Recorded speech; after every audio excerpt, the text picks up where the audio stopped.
Chapter 2 of All the Bright Places. Violet, 154 days until graduation. Friday morning, office of Mrs. Marion Kresney, school counselor, who has small, kind eyes and a smile too big for her face. According to the certificate on the wall above her head, she's been at Bartlett High for 15 years. This is our 12th meeting. My heart is still racing and my hands are still shaking from being up on that ledge. I have gone cold all over and what I want to do is lie down. I wait for Mrs. Kresney to say, "I know what you were doing up there first period, Violet Markey.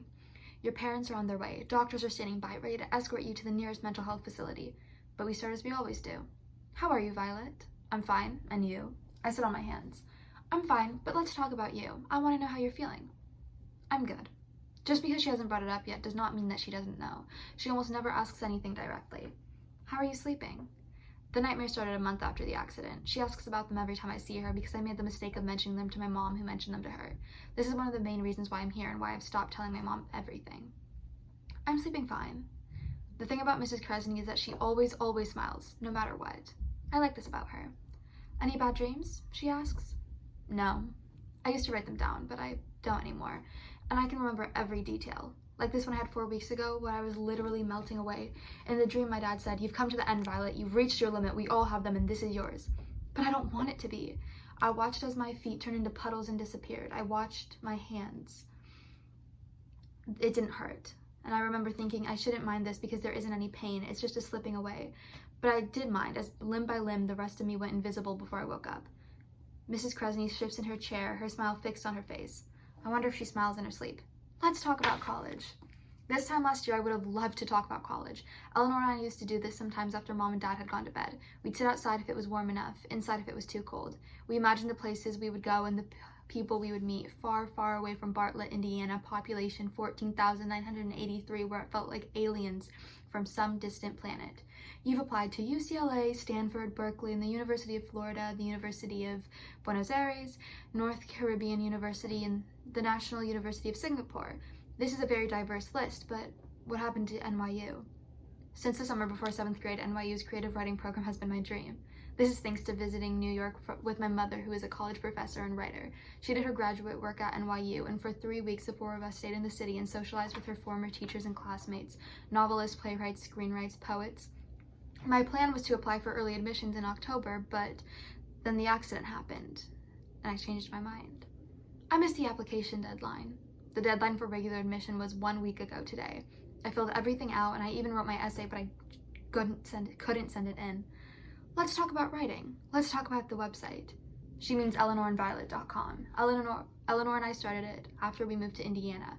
We wanted to create an online magazine that offered 2 very different perspectives on fashion: beauties, boys, books, life, etc. Last year, Eleanor's friend Gemma Sterling, star of the hit web series Rant, mentioned us in an interview, and our following tripled. But I haven't touched the site since Eleanor died, because what would be the point? It was a site about sisters. Besides, in that instant we went plowing through the guardrail, my words died too. I don't want to talk about the website. "I believe your mother is an author. She must be very helpful in giving advice." Jasmine West said, "Writing is so difficult that writers, having had their own hell on earth, will escape all punishment hereafter." She lights up at this. "Do you feel like you're being punished?" She is talking about the accident. Or maybe she's referring to being here in this office, this school, this town. No. Do I feel punished? Should I feel punished? Should I be punished? Yes. Why else would I have given myself bangs? "Do you believe you're responsible for what happened?" she asked. I tug on the bangs now. They are lopsided. "No." She sits back. Her smile slips a fraction of an inch. We both know I'm lying. I wonder what she would say if I told her that an hour ago I was being talked off the ledge of the bell tower. By now, I'm pretty sure she doesn't know. "Have you driven yet?" she asks. "No," I say. "Have you allowed yourself to ride in the car with your parents?" "No, but they want you to." This wasn't a question. She says this like she's talked to one or both of them, which she probably has. "I'm not ready." These are the 3 magic words. I've discovered they can get you out of almost everything. She leans forward. "Have you thought about returning to cheerleading?" "No." "Student council?" "No." "You still play flute in orchestra?" "I'm last chair." That's something that hasn't changed since the accident.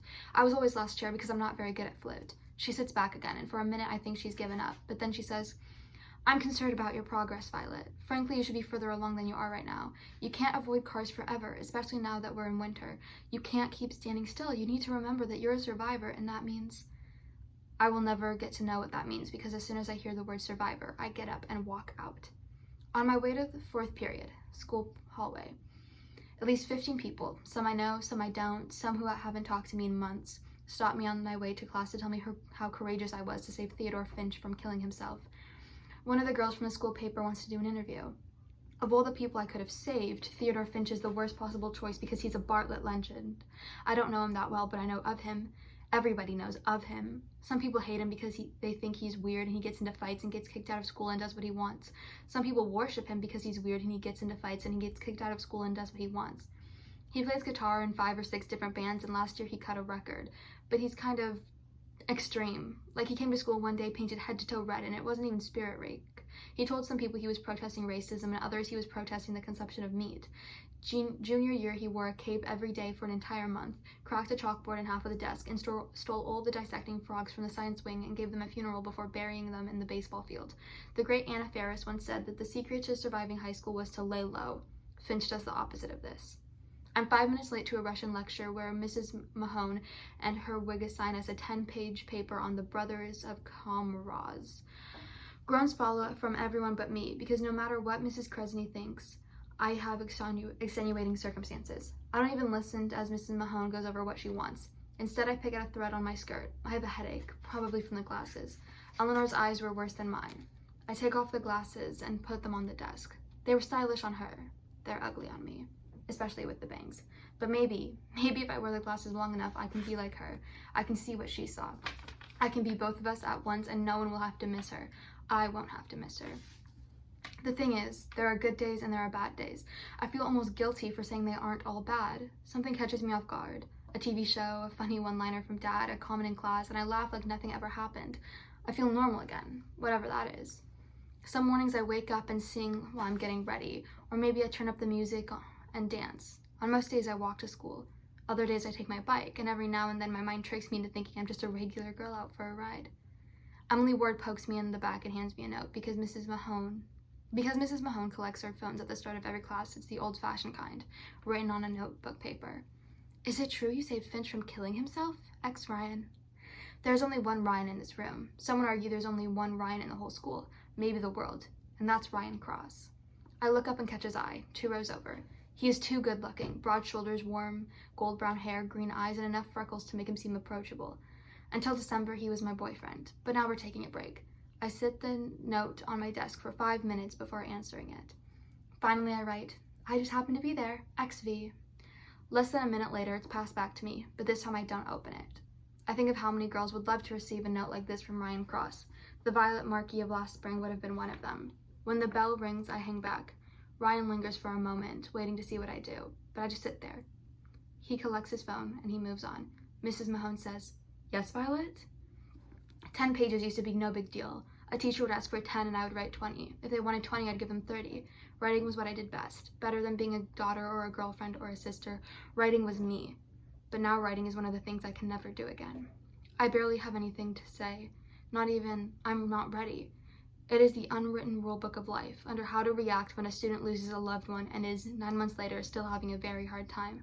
Mrs. Mahone sighs and hands me my phone. Give me a page or a paragraph, Violet. Just do your best. My extenuating circumstances save the day. Outside the classroom, Ryan is waiting. I can see him trying to figure out the puzzle so he can put me back together again and turn me into the fun girlfriend he used to know. He says, You look really pretty today. He is nice enough not to stare at my hair. Thanks. Over Ryan's shoulder, I see Theodore Finch strutting by. He nods at me like he knows something I don't, and he keeps on going. There you go. Okay.